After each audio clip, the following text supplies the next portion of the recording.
And the festival was really created back in the 60s as a way for the whole community to be involved, even if you weren't going to the racetrack. So we have parades, we have balloon races, we have a running race, which I just took part in on Saturday. There's a half marathon and a full marathon, and thousands of people show up for that from all over the country. We have, there's spelling bees. The Courier-Journal started a spelling bee one year. There's bed races, believe it or not. People build these weird contraptions and race them around and inside of Freedom Hall, which is an indoor arena. So there's something for everybody. Outdoor concerts and chow wagons. There's even a great big, very impressive steamboat race that happens the week of the Kentucky Derby, where two large antique steamboats race each other down the Ohio River. So it's lots of fun, lots going on. It's hard to do it all, so you kind of pick your favorites. Kirby, the Derby, like many prestigious events, has a red carpet. What big names are we expecting to see this year? Well, I'm glad you asked because I've been digging that up for a couple of weeks. It's always kind of a big secret. And then slowly but surely you start to hear. And Jason's even been filling me in on some of the people that I didn't know about. But so we have celebrity galas the night before the Kentucky Derby. And those that's Kentucky Oaks is run on Friday. And then that night is called Derby Eve. So some of the big Derby Eve galas include the Barnstable Brown Gala, which has been going on for 35 years. It's rated by Condé Nast as one of the 10 best parties in the world. It's held in Patricia Barnstable Brown's private home. It's like 3 miles from my house. So it's in a neighborhood. It's a big, beautiful home, though. And she'll have Cole Hauser from Yellowstone there, Jack Harlow, who is a rapper who's from Louisville. Kid Rock will be there, Winona Judd, Aaron Rodgers. He has a whole posse of his football buddies coming along. They're going to be trading in their helmets and their shoulder pads for really beautiful suits, and they always have a great time. Some of these are repeats that come back year after year. Joey Fatone will be there, Smokey Robinson. And what happens at that party is all these performers jump up on stage and then start performing together, which is something like you're watching this thinking, I can't believe I'm seeing Travis Tritt and Joey Fatone and Peppa from Salt and Pepper all performing together. And it's like something you'll never see again. There's another big party that's put on by the Bridgman family. It's called the Trifecta. This will be the last year for that. But Bruno Mars is performing at that. Chris Tucker will be there. And also DJ E-Class will be there, and among others. And then there's another large celebrity gala called Unbridled Eve. And we know that Richie Sambora will be there from Bon Jovi, Mike Mills from REM. And there's always a group that comes year after year to that party, like Warren Moon, and just a bunch of people who find that's their favorite party. So that's going on all over the place. And then Jason told me that Travis Kelce will be here. Is that perhaps? Not confirmed, but I have been hearing that. Yes. I was told by somebody also that he's bringing him in as his personal guest. So we're all wondering if that means Taylor Swift is going to show up as well. You just never know who's going to come up for the Kentucky Derby. Probably Tom Brady. You're going to have a tough time deciding, Kirby, which party you want to go to. Well, it comes down to money. Like some of them you can't even get a ticket to. You have to be invited. Others, like I know the Trifecta, they sold out last week. Unbridled, I think they might have a couple of tickets left, but these parties all cost a lot of money. Several $100s to over $1,000 for a ticket. And then if you add that on to the price of going to the Kentucky Derby, it can be a very expensive weekend. Kirby, I hear the signature Derby drink, the mint julep, is possibly being overtaken by a newcomer to the race this year. Tell me about that. Oh, I'm so glad you asked that question. So I was with the master distiller from Woodford Reserve, and Woodford Reserve is the official bourbon of the Kentucky Derby.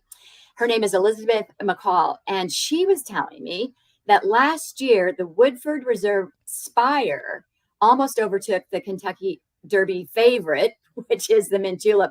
The mint julep has been consumed at the Kentucky Derby since probably 1875. Now the Woodford Reserve Spire is making a run for the finish line. And I think it sounds pretty darn good because this mint julep is made with bourbon and simple syrup and muddled mint. And it can be a little, I don't know, to me, a little jarring. It's kind of like it was used as a medicinal drink back in the day.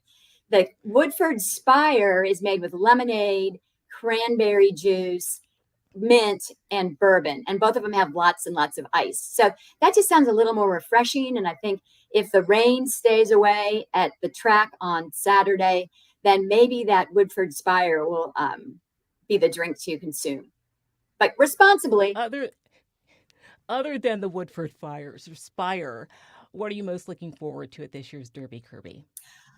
I think the fact that it's the 150th and everyone has been so, I don't know, ramped up about it. I love to hear the national anthem singer come out. This year it's Winona Judd, and she'll perform. My friend Christine Moore, who's a milliner, who made this particular hat that I'm wearing right now, is making Winona Judd's top hat for that. It's fun for me to be working the red carpet and talking to the celebrities that come in, and particularly those who come in year after year, because a lot of them make it just an annual event, and they're happy to be back. It's not like they're walking the red carpet like at the Oscars. They really let their hair down and have a lot of fun. And I'm also looking forward to actually putting some money down on a horse that might win this year, because I've been so busy in the past few years that I haven't paid enough attention. And so I really was making notes when Jason was talking. Okay, I want to try some rapid fire questions that some of our listeners might also be wondering about if you're both game. Sounds good. Okay. Sure, go ahead. Okay, here we go. Jason, why is it called the Run for the Roses? Yeah, this actually goes back to about 1906. There's photos going back to then that even then they would give the winning horse some roses, a garland of roses, and then in 1925, a New York sports columnist actually coined the phrase "Run for the Roses," and now that garland of roses is a huge part of the event. A local grocery store, they make it. It's a public event. To kind of go and see the garland of roses being created. There are 400 roses in it. The garland is about 13 and a half feet long and weighs about 40 pounds. And Kirby, how did hats become a thing at the Derby? Well, that goes back to 1875 when everybody wore hats. Women wore bonnets. They didn't just lay on their heads like this. They had big bows that they attached them with, and men wore hats too, to all sorts of social when they went out, I guess. Just I wasn't around in 1875, believe it or not, but I believe everybody was wearing a hat when they went out and about. Women wore long gloves. Gloves did not stick around. But like I said, even in the 60s and 70s, when hats were no longer in fashion, in vogue to wear out to social occasions, people kept wearing hats to the Kentucky Derby. And I really think that it's because it makes it feel special and wonderful. And the Kentucky Derby hat is often very different than what like a woman would wear to Ascot or even to races out on the West Coast. We're more Southern Belle. We're a little bit, we maybe rather than being so very just elegant like like Ascot would be in England, it's more bright floral sundresses and the bigger the better hat. And my warning about that, however, is if there's 170,000 people at the racetrack and you have a hat the size of the Titanic, you're going to have a really uncomfortable long day trying to get through the crowd. So that's why this is probably as big as I'll go. Jason, where and when was the first known horse race? Wow. Well, if you look at the history of horse racing, it goes back to ancient times before Christ, BC, the Greek Olympic Games. There are records of horse races being run, 700 BC. So there's a long history of horse racing. In the United States, it goes back to the 1600s. There are races in what's now the New York area. I think maybe if you're thinking about more what we see now as horse racing, you go back to about the 1800s in England and France, and that's the first time that there's really a record of of prizes being awarded to winners of horse races. So I think that might be kind of a little bit of the more modern area. And then when you look at the 3 Triple Crown races, the Kentucky Derby, the Preakness, and the Belmont is actually the oldest of those 3 by about 8 years. The first Belmont was run in 1867, and then obviously the Kentucky Derby was first run in 1875. So when you're looking at maybe the more modern era and what we kind of think of now as horse racing, the mid late 1800s is sort of the genesis of all of that. Then Kirby, what is the most talked about hat style at the Derby this year? Well, that's a really good question because they're all over the map. You know, there are 3 featured milliners for the Kentucky Derby. These are hat makers who have been chosen by Churchill Downs to exemplify what hats should look like. I am wearing one that would be considered more elegant. There are others that their style is big, wild feathers, and then we have some that I call it wacky fashion.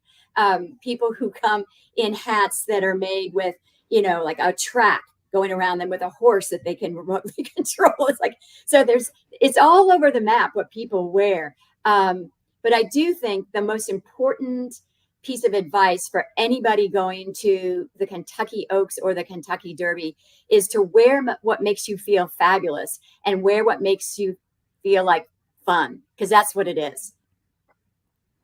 Can we have to know which horse are you putting your money down on? I'll start with you, Jason. My pick to win the 150th Kentucky Derby is a horse named Just a Touch. Now, you haven't heard me talk about him yet. We talked about Fierceness and Sierra Leone being the favorites, but I'm going with Just a Touch, trained by a Louisville native, Brad Cox. I feel like he's an improving horse, and he's ready to run the best race of his life when it matters the most, the first Saturday in May. And then what about you, Kirby? Well, first of all, Jason, you are a rock star. Thank you for knowing everything there is to know about horses and horse racing, because I love listening to you because I'm so far on the other end of all this. So I'm going to make a note of that horse. I was going to say Catalytic just because I like the name, and I also I liked his pole position.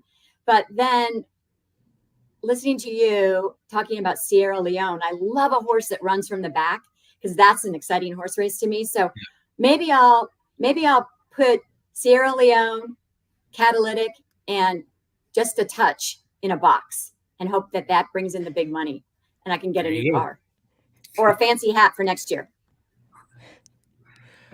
Well, unfortunately, we are having some issues getting questions off of social media. I did want to get to those. But before I let the two of you go, Kirby, you've been going to these for over 20 years. What's the most unusual hat you've ever seen?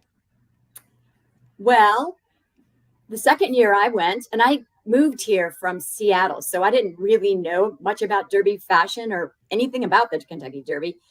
So somebody gave me a hat to wear, and it got written up. This is before I worked for the Courier-Journal. It got written up as the best hat at the Kentucky Derby. So I think it was just because it was so big and feathery, and my co-host actually had to cut the feathers off of the side because they kept tickling him in the face. So I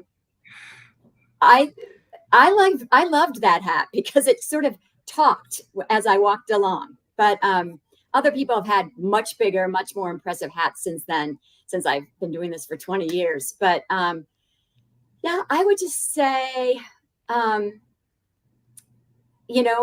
everybody looks fantastic at the Kentucky Derby, and it's really hard to pin down just one. I will be doing a fashion story on Derby Day where I'm going and looking for the best fashion. So maybe I'll have to get back with you the answer to that after the 150th is run. And Jason, you have 18 years at the Derby. What's been the most contested race? Well, I guess it kind of depends on your definition of contested. As far as the closest races go, the the smallest margin of victory that they use is by a nose. So if you win by a nose, that's as close as it could be. That's happened 9 times in the history of the Kentucky Derby. The last time was in 1996 when Grindstone beat Cavalier by a nose. Now, if you want to really get into contested, we can talk about the 2021 Kentucky Derby. Medina Spirit crossed the finish line first, but was disqualified for a failed drug test, and Mandaloon was named the winner of that Derby, and that decision was contested for about 2.5 years, if you consider all of the court cases and things that went along with that. May 4th is the big day for the Kentucky Derby. Thank you both so much, Jason and Kirby, for joining me on the excerpt. Thanks for having us. Thank you. Thanks for watching. I'm Dana Taylor. I'll see you next time.